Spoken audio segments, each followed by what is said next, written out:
غالب کا ایک اور خط نواب انور الدولہ شفق کے نام۔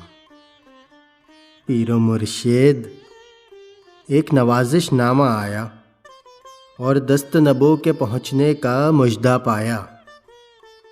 اس کا جواب یہی ہے کہ کار پردازان ڈاک کا احسان مانو اور اپنی محنت کرائے گا نہ جانا یقین جانو۔ چند روز کے بعد ایک عنایت نامہ اور پہنچا، گویا ساغر التفات کا دوسرا دور پہنچا۔ اب ضرور آ پڑا کہ کچھ حال اس ستارہ دمدار کا لکھوں۔ چنانچہ جس وقت سے وہ خط پڑھا ہے سوچ رہا ہوں کہ کیا لکھوں، چونکہ بسبب فقدان اسباب یعنی عدم رصد و کتاب کچھ نہیں کہا جاتا ہے۔ ناچار مرزا صاحب کا مصرع زباں پر آ جاتا ہے، عظیم ستارہ دمبالا دار می تھرسم۔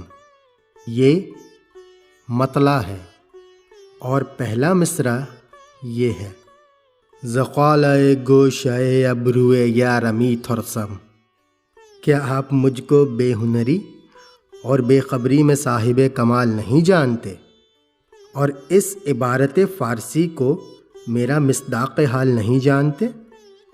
پیش ملا طبیب و پیش طبیب ملا، پیش ہیچ ہر دو دپیش ہر دو ہیچ۔ آرائش مضامین شعر کے واسطے کچھ تصوف کچھ نجوم لکھ رکھا ہے، ورنہ سوائے موزنی طبع کے یہاں اور کیا ہے؟ اللہ اللہ اللہ۔ جمعہ 5 نومبر 1858۔ چرا گویم کے نامہ از کی است، امید آنند کے نامہ نگار کی است۔